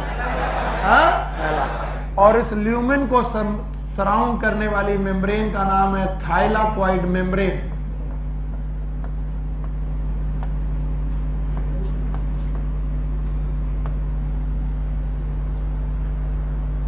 और इन्हीं थाइलाकॉइड मेम्ब्रेन में पाई जाएंगे क्लोरोफिल, और इन्हीं थाइलाकॉइड मेम्ब्रेन में पाए जाएंगे बीटा कैरोटीन पिगमेंट्स। इसका मतलब पिगमेंट रखना आउटर मेम्ब्रेन का काम, इनर मेम्ब्रेन का काम नहीं है। पिगमेंट रखना थाइलाकॉइड मेम्ब्रेन का काम है, और जहां पर भी पिगमेंट हो रहा है उसका नाम थैलाकॉइड, और थैलाकॉइड के ग्रुप का नाम ग्रेना। तो हम कह सकते हैं इन्हीं ग्रेना में होगा पिगमेंट सिस्टम। पिगमेंट की पिगमेंट सिस्टम, पिगमेंट सिस्टम। जिन लोगों ने थोड़ी भी बेटा फोटोसिंथेसिस पढ़ी है वो जानते हैं पिगमेंट सिस्टम दो होते हैं, एक PS1 और एक PS2। पक्का? तो PS1 और PS2 ये कहां मिलेंगे? ग्रेना में। कहां पर? ग्रेना और थैलाकॉइड में। इसीलिए ग्रेना में होंगी लाइट रिएक्शन। कौन सी रिएक्शन? और लाइट रिएक्शन के दौरान बनेगी एटीपी। क्या बनेगी?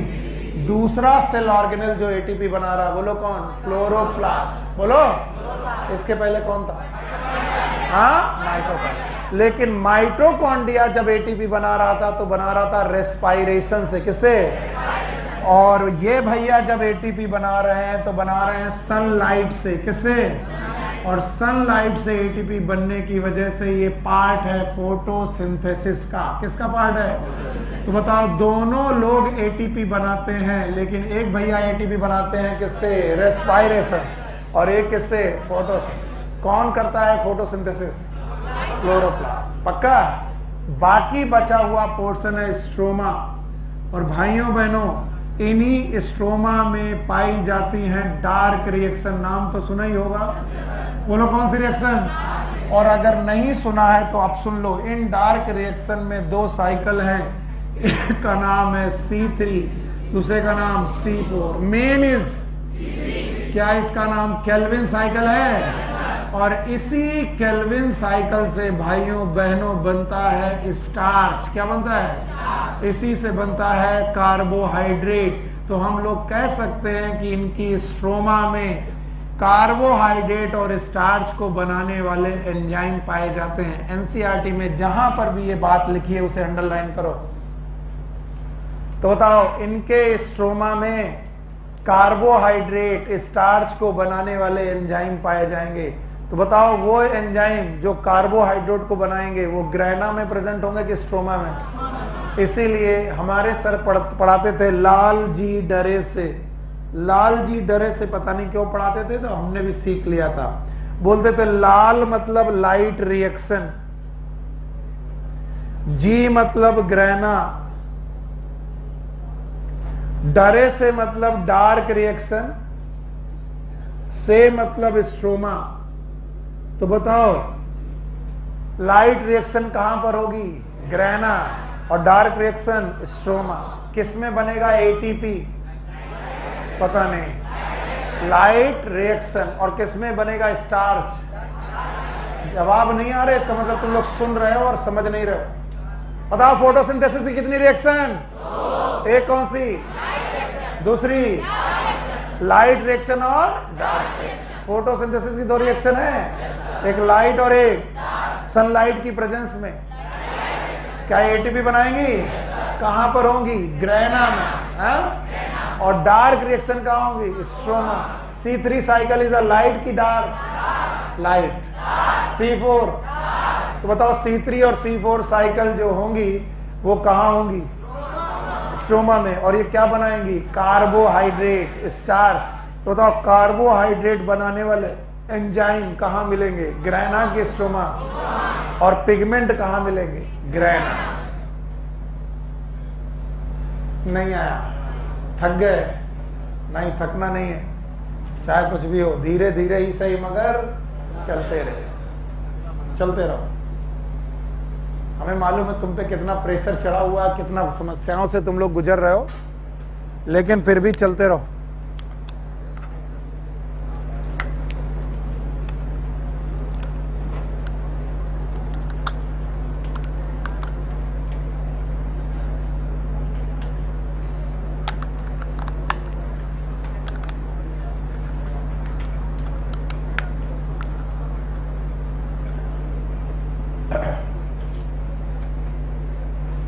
चलो बताओ कितनी मेम्ब्रेन? एक कौन? इनर और एक। इनमें किसमें पिगमेंट है?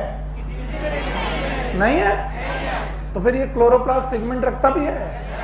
रखता है। अंदर पहुंचेंगे कैविटी मिलेगी। कैविटी का नाम? हाँ, उसमें क्वाइन से स्ट्रक्चर मिलेंगे। नाम बताओ। थैलाकोइड ग्रुप होगा। नाम बताओ। ग्रेना आपस में जुड़े होंगे। नाम बताओ। Stroma lamellae. दूसरा नाम फ्रेट्स। बताओ ग्रेना में पिगमेंट के साथ सिस्टम होगा। नाम बताओ। कितने प्रकार के? दो। एक कौन? PS2 और एक PS1। ये सिस्टम जो बनाएंगे रिएक्शन करेंगे। कौन सी? लाइट रिएक्शन से क्या बनेगा? ATP। क्या माइटोकॉन्ड्रिया ATP बनाता था? क्लोरोप्लास्ट भी बनाता है। क्या वहां केमियोस्मोटिक थी? यहां भी होगी? यस। नो सर नहीं, यस सर। इसमें भी होगी। जहां जहां ATP बनेगा वहां वहां बोलो मेरे साथ, वरना गड़बड़ करोगे। जहां जहां क्या बनेगा वहां वहां केमियोस्मोटिक हाइपोथेसिस होगी। गांठ मान लो चुटैया में, फिर मत कहना है। बताओ क्या माइटोकॉन्ड्रिया में केमियोस्मोटिक हाइपोथेसिस होगी? सूर्य बाबू क्या हो गया? सरदर्द? छोड़ दें? क्या हो गया? रोना? प्यास लगी है? मेरे पास तो पानी है नहीं, किसी से मांग लो। बोलो सिस्टर प्लीज। पानी नहीं पियोगे? सिस्टर नहीं बोलना है, बोलो। हाँ, अब बोलना ही चाहिए। और उसमें बोलने वाली बात क्या? वो तो है। सर इतना पका पका के पढ़ा रहे हो, मत पढ़ाओ सर, डांस करते हैं। ये वाला स्टेप किसका है? ऑनलाइन नहीं जाना चाहिए। ये वाला किसका है? पिक्चर का नाम बताओ।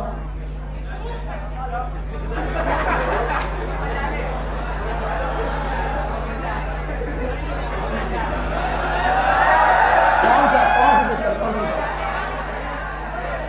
बदतमीजी कर दो, अब इधर पढ़ो। हाँ पढ़ाओ। क्लोरोप्लास्ट दिख रहा है? Yes sir. दिख रहा? आउटर इनर फोल्डेड है? Yes sir. कैविटी का नाम मैट्रिक्स है? फिर क्या है? स्टोमा। उसमें क्वाइन से स्ट्रक्चर है? नाम थैलाकोइड। थैलाकोइड की अपनी कैविटी है? नाम है स्ट्रोमा। क्या नाम है? ल्यूमेन। मेम्ब्रेन है? नाम है थैलाकोइड मेम्ब्रेन। सब पकड़ लिया उसने। बोला अब हमसे तो ना हो पाएगा। एक तो सीधा पढ़ाता, पूछता उल्टा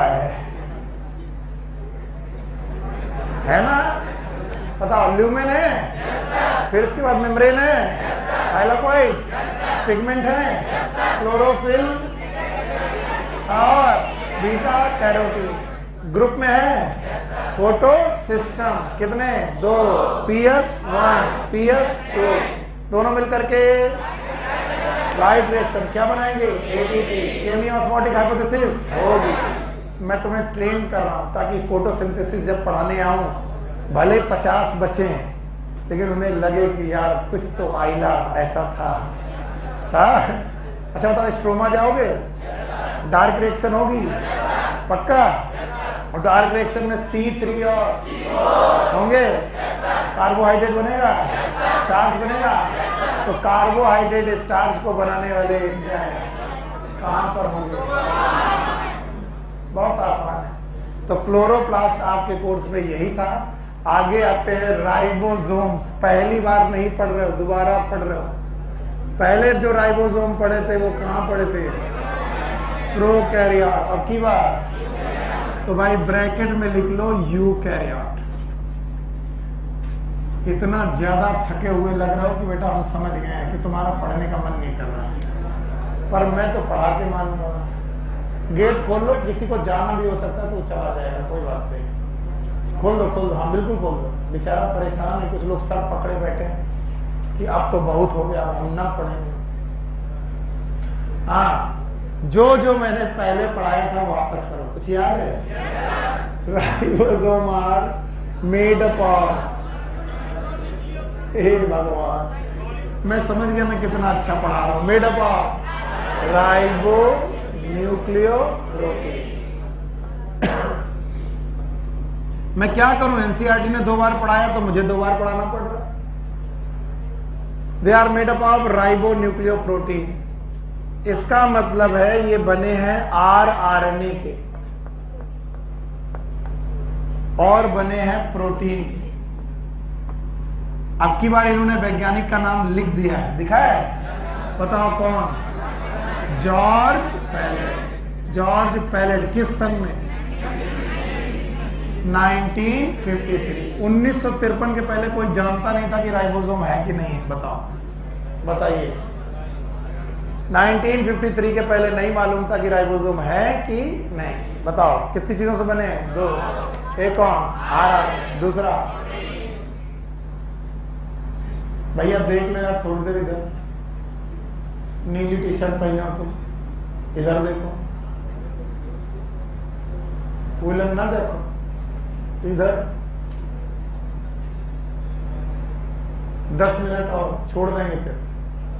हाँ बताओ क्या क्या बना है?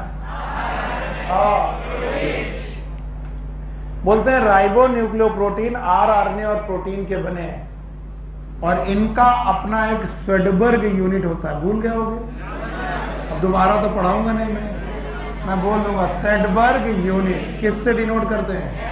That is directly proportional to sedimentation coefficient. Sedimentation coefficient that will tell about, क्या बताएगा?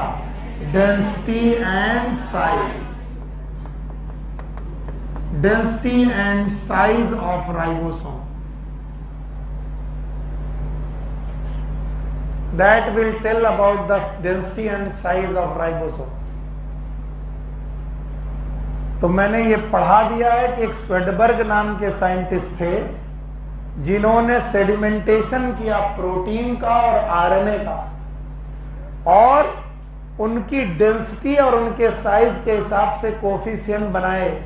इनका नाम सेडिमेंटेशन कोफिशिएंट। उनको अपने नाम की यूनिट में कन्वर्ट किया स्वेडबर्ग, और अब वो उस स्वेडबर्ग यूनिट की बेसिस पर डेंसिटी और साइज बताने की कोशिश करते हैं कि इनकी आरएनए की और प्रोटीन। अब सुनो, दोनों को एक साथ लपेट रहे हैं। राइबोसोम बेसिकली 2 प्रकार के होते हैं।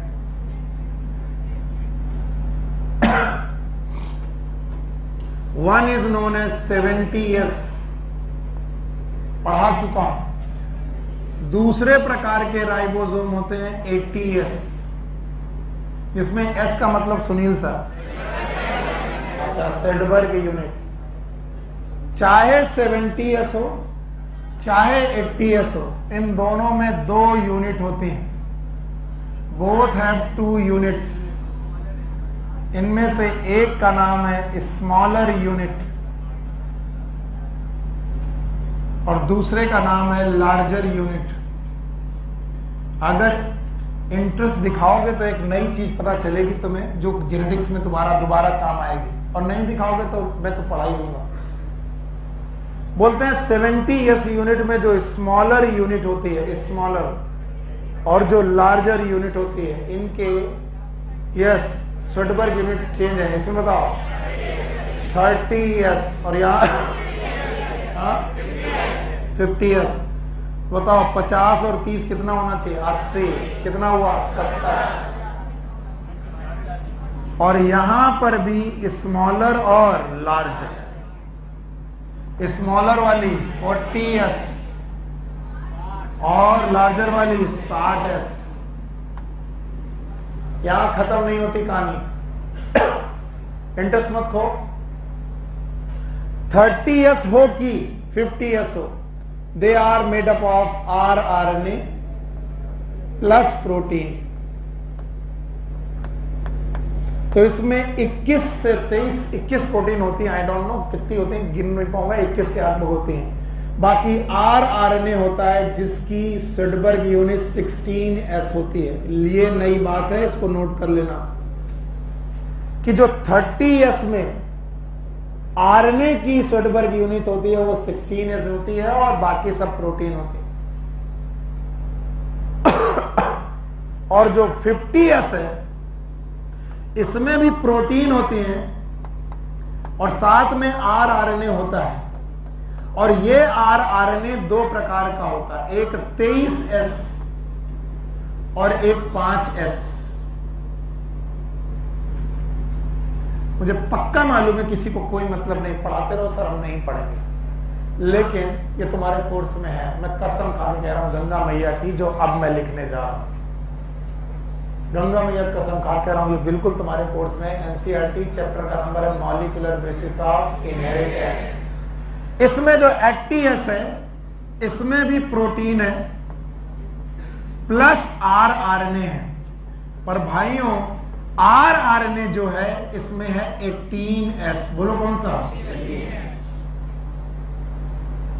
और जो इसकी 60s यूनिट है, यस भाइयों, इसमें भी प्रोटीन है और इसमें भी rRNA है। और यकीन मानो ये सब rRNA आपके कोर्स में दिए गए हैं और इनके जो rRNA हैं वो हैं 28s। थप्पड़ा मारेंगे, ये क्या लिखा है?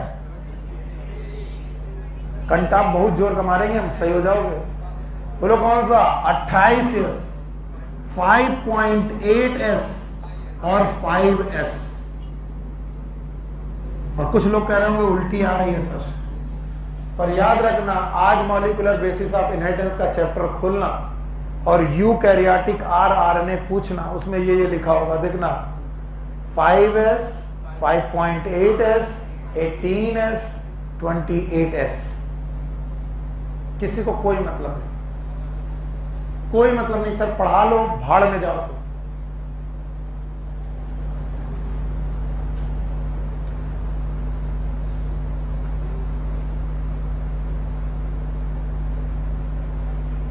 ये सब दिया है एनसीईआरटी में, पर चैप्टर बदल गया है। चैप्टर का नाम मॉलिक्यूलर बेसिस ऑफ इनहेरिटेंस। चूंकि तुम इतना नहीं संभाल पा रहे तो तुम्हें आगे क्या पढ़ा दूंगा। वो बोलते हैं कि डीएनए से आरएनए बनना, डीएनए से, फिर से बोलो, डीएनए से ये कहलाता है ट्रांसक्रिप्शन। बोलो,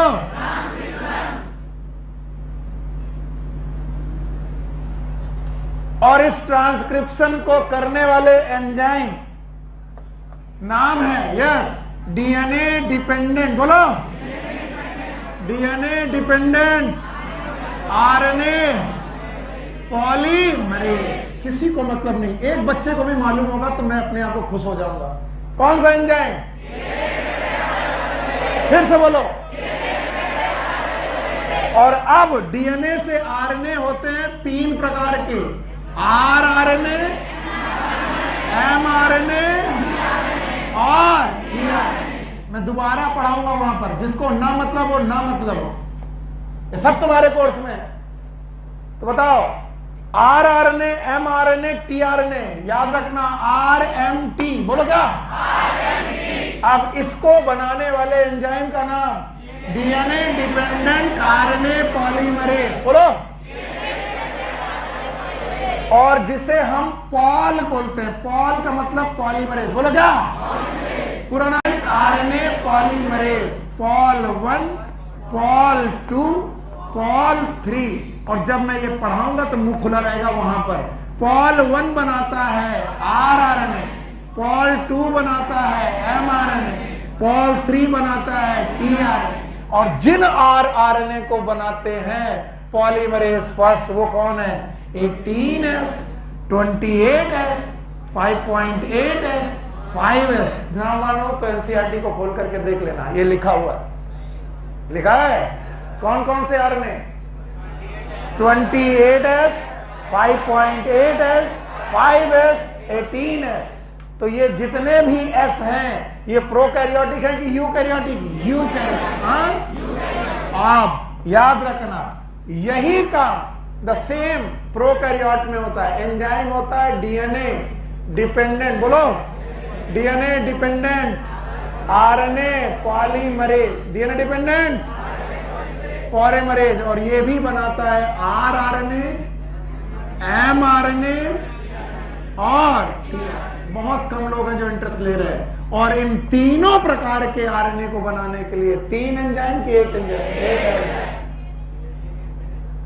तीनों प्रकार के RNA को बनाने के लिए 3 एंजाइम की 1 यूकैरियोट की प्रोकैरियोट। और इसी साल 2020 में क्वेश्चन आया कि DNA डिपेंडेंट RNA पॉलीमरेज जब DNA को खोलता है तो बताओ हेलिकेज खोलता है कि सेम एंजाइम? Same enzyme. भूल ही गए। ट्रांसक्रिप्शन के दौरान DNA की हेलिक्स को खोलने वाला एंजाइम लोगों ने लगाया हेलिकेज, लगाया? हेलिकेज नहीं होता, कौन? DNA dependent RNA polymerase. 3 की 1। बताओ, प्रोकैरियोट में 1 और यूकैरियोट में 3। Polymerase first, polymerase second, polymerase third. और यहां एंजाइम कितना है? 1। वही बना रहा है rRNA, वही बना रहा है mRNA, वही बना रहा है tR। और अब देखो, यहां 30S यूनिट में कौन है? यहां 40S यूनिट में कौन है? 18। छोटी यूनिट में 16, छोटी यूनिट में 18। कितने का डिफरेंस? इतना भी याद रखोगे तो काम चलेगा। छोटी यूनिट में, छोटी यूनिट में, छोटी यूनिट का नाम, छोटी यूनिट का नाम बताओ। यहां पर 16, यहां पर 18। याद तो मैं करवा ही लूंगा, वो मेरा काम है। यहां बड़ी वाले में 23, बोलो। यहां बड़ी वाली में 28, यहां बड़ी वाली में 5, यहां पर भी बड़ी वाली में 5। तो जब ये 5 और 5 बराबर और 23 की जगह 28, तो एक और चाहिए, बोलो कौन? 5.8। बताओ 5.8S केवल किसमें? यूकैरियोट। एक ऐसा srRNA जो दोनों जगह है 5S, चाहे प्रोकैरियोटिक राइबोसोम चाहे यूकैरियोट। सर आप ये एक्स्ट्रा पढ़ा रहे हो, नो डाउट सर, ये एक्स्ट्रा नहीं है, मैं कसम खा कह रहा हूं, ये एक्स्ट्रा ये कहां मिलेगा? Molecular basis of inert. और मेरी कतई इच्छा नहीं है कि मैं तुमको अपना नॉलेज थोप दूं, नहीं, मेरी इच्छा नहीं रहती। मैं एक्स्ट्रा पढ़ाने में कभी भी नहीं रहता हूं। मैं चाहता हूं उतना आ जाए जितना बुक में लिखा है। और बहुत कम लोग हैं जो इसको रिपीट कर पाएंगे। जो लोग रिपीट करेंगे मेरे साथ करें, बोलो राइबोसोम। अब मुझे कुछ नहीं आता, अगर रिपीट कर गए दोस्त तो तुम बेटा बहुत अच्छे बच्चे हो। राइबोसोम जिंदगी में कितने तरह करके देखे? 2, 1 70S और 1 कर गए तो बेटा मम्मी का समय नोटबुक मत देखना। कर गए तो तुम मुझे सुन रहे थे। बताओ 70S प्रोकैरियोटिक है, 80S यूकैरियोटिक। अब एक लड़ाई बच्चे लड़ जाते, कहते इसको आता नहीं है, बेकार पढ़ा रहा है। कई बच्चे बैठे होते कुछ बोलते नहीं। वो कहते हैं यूकैरियोटिक सेल में तो 70S भी पाया जाता है। यस यस, यूकैरियोटिक सेल में 70S भी है और 80S। पर मैं कभी राइबोसोम प्लग का नाम लेकर पूछूं, सेल का नाम नहीं, क्या राइबोसोम, मैं बोलूं प्रोकैरियोटिक राइबोसोम, यूकैरियोटिक 80S, तब दोनों मत बोलना, तब बोलना 80S यूकैरियोटिक, 70S। और अगर मैं पूछूं यूकैरियोटिक सेल में कौन से राइबोसोम, 70S भी 80S। ओके, तो बताओ राइबोसोम कितने प्रकार के, एक कौन, दैट इज, एक कौन सी, दैट इज। अब ध्यान सुनना, 70S की दो यूनिट, स्मॉलर और, तो पहले रही स्मॉलर और फिर लार्जर, स्मॉलर वाली लार्जर वाली, पक्का। अच्छा, यूकैरियोटिक याद है, एक स्मॉलर और एक, बताओ स्मॉलर 40, लार्जर 60, पक्का। तो चाहे ये हो, चाहे ये हो, चाहे ये हो, चाहे ये हो, बने किसके हैं, RNA और प्रोटीन के बने हैं। तो बताओ चाहे छोटी यूनिट हो चाहे बड़ी यूनिट हो, RNA और प्रोटीन की है। अब प्लीज देखना मत, मैं देखूंगा कि तुम्हें कितना है, तुमने मुझे कितना सुना। बताइए 30S में प्रोटीन होगी, खूब सारी, यस। साथ में RNA होगा, बोलो कौन सा, 16। बहुत अच्छे बच्चे सुन रहे थे, इसका मतलब बताओ यहां पर भी होगा, प्रोटीन होगी, बोलो RNA होगा, बोलो 16S की 18S। ये है अच्छे बच्चे, ना चाहते हुए पढ़ गए, नहीं मन था फिर भी पढ़ गए। 50S याद है, प्रोटीन है, इसके बाद RNA, 1 2 की 3, 2 है, बोलो 23S और 5S, पक्का। ऐसे पढ़ोगे तो मैं तुम्हें अच्छी अच्छी बातें बताऊंगा। अच्छा बताओ, यहां पर भी प्रोटीन है, बहुत बढ़िया, शाबाश।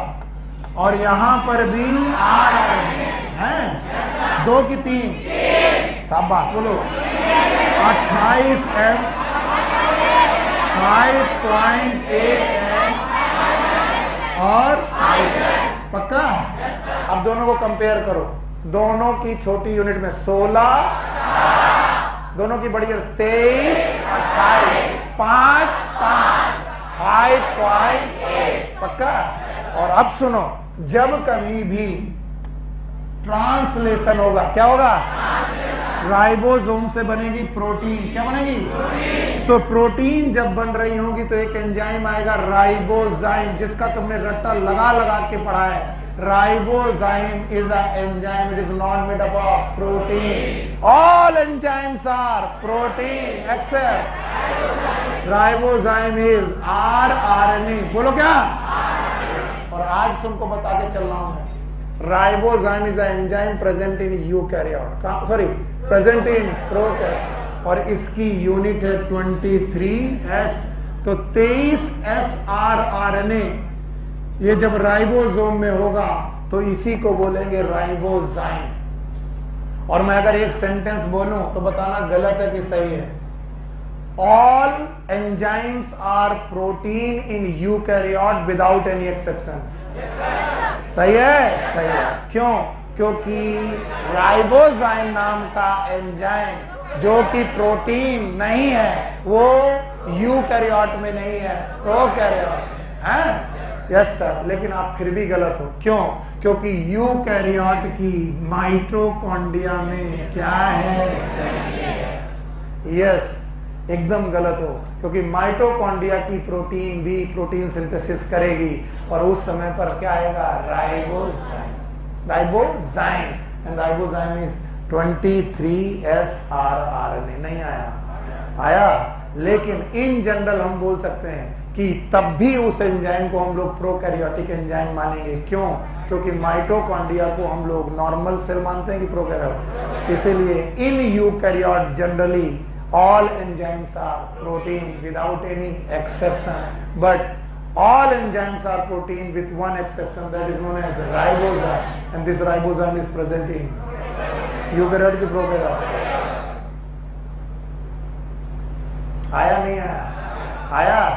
ना चाहते हुए तुमने पढ़ा है। बताओ, इतना भयानक राइबोसोम तो सर पहले नहीं पढ़ाया था आपने। यस, क्यों नहीं पढ़ाया था? क्योंकि पहले एनसीईआरटी में कौन सा राइबोसोम था? प्रोकैरियोट। अब की बार यूकैरियोट। 1953 जॉर्ज, हाँ पहले 2 यूनिट है, 30 और 50, 40 और 60, 40-60 मिलाकर 80, 30-50 मिलाकर प्रोकैरियोटिक 70, यूकैरियोटिक। साइटोस्केलेटन और पढ़ोगे? नहीं, जाओ जाओ, टेक केयर।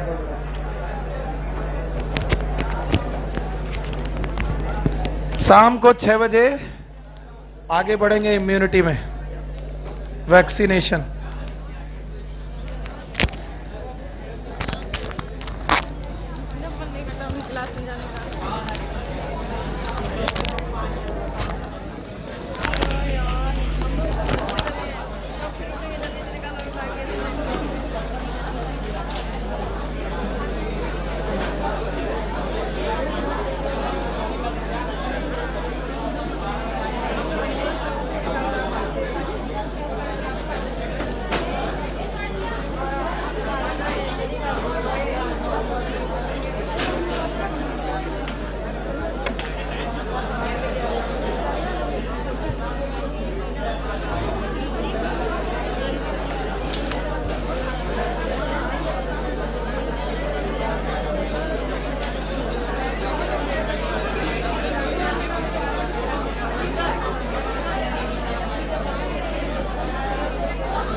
मैसेज किया पता नहीं, अब तुम्हारे में हम क्या कर रहे हैं।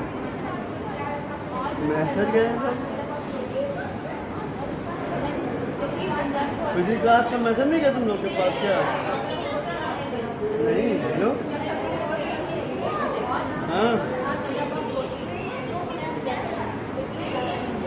अरे भैया जब मैसेज आ गया हमें क्या करेंगे करा के? जब मैसेज चला गया बच्चों के पास तो कैसे करा दें? मेरे नहीं ज़्यादा नहीं है यार, 10-15 बच्चे हैं। हाँ बता रहे